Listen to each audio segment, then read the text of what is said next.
Okay, this is the Fireproof Balloon lab experiment. So first things first, we got to get all the materials together. So for this we needed 2 balloons, water, and a lighter or a match. I used a lighter, and I got these party balloons. Step 1 was to fill 1 balloon with air. I used a green balloon and then placed the lighter underneath it, so I'll put this video.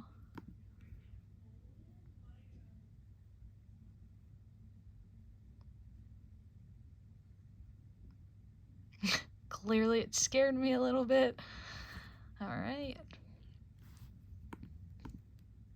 Step 2 was to fill a balloon with water. I used the orange balloon and placed a lighter underneath it. So I didn't fill the balloon fully up with water because obviously that wasn't going to work with the sink that I had, but I filled it up with water and then I blew some air up in it, so it had a decent amount in there.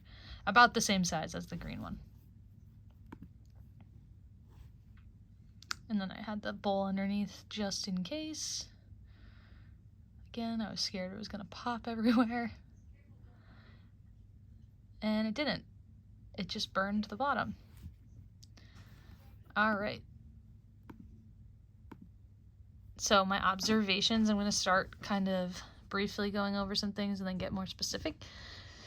So we observed that the balloon filled with air popped almost immediately once the lighter was placed under the balloon. And then here the fire weakens the rubber of the balloon and it can no longer withstand the air pressure inside of the balloon, so it pops.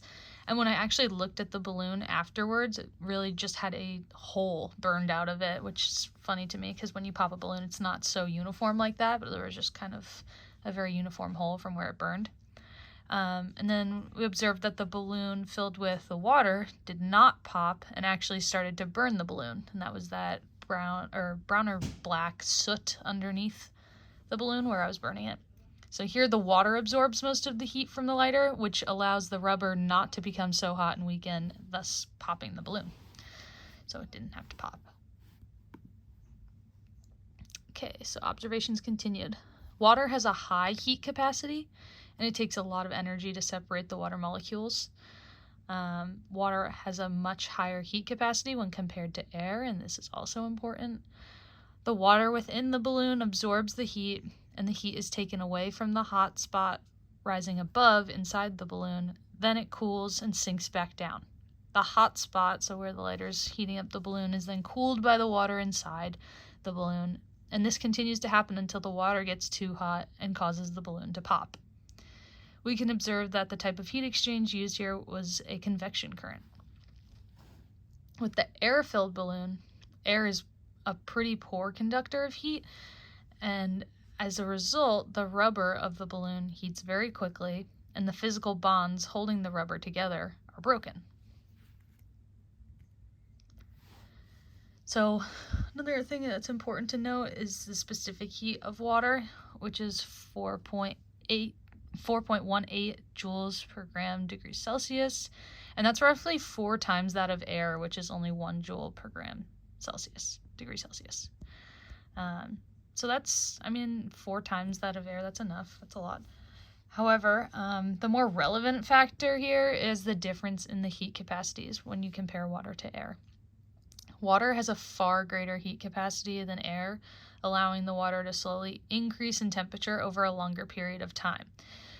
And on that note, if there was more water in the balloon, it would take even longer for it to pop. The balloon that I had didn't even have that much water in it to begin with, but imagine a balloon that was even completely filled with water. It would take a long time to heat that up with just a lighter or match. So water has a far greater heat capacity than air, allowing the water to slowly increase in temperature over a longer period of time, whereas air cannot do this and increases temperature rapidly. So with the balloon that's just filled with air, it has no way to control the temperature change. The rubber immediately absorbs that and pops.